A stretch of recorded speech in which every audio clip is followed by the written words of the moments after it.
کاوش مدیا. Should the U.S. be sending probably a stronger message to Iran about business than just a new fleet of drones? Well, from our perspective, how can you send a message to Iran? I mean, you just seen the resurgence of the Taliban taking over Afghanistan. This is, in my opinion, it has to do with leadership and accountability. And right now, this is what we don't have in our White House. So when you allow something like what happened in Afghanistan to happen, the resurgence of the Taliban, every single country that wanted to be enemies of the United States are now being more emboldened. So this is what you see from the lack of leadership and the lack of accountability. So let me ask you this. If the countries involved are able to broker a new nuclear deal with Iran, how do you think it's going to be different, considering it's basically the same administration here in the United States which negotiated the first that got us in this position when they changed offices?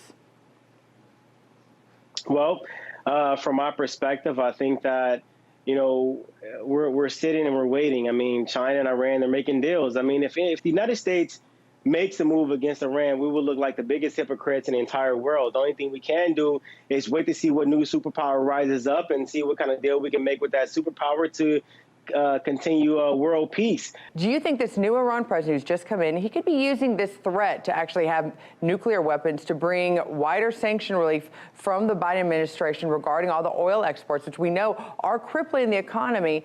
But with this administration being Joe Biden, will it work? Do you see Biden actually releasing some of those restrictions?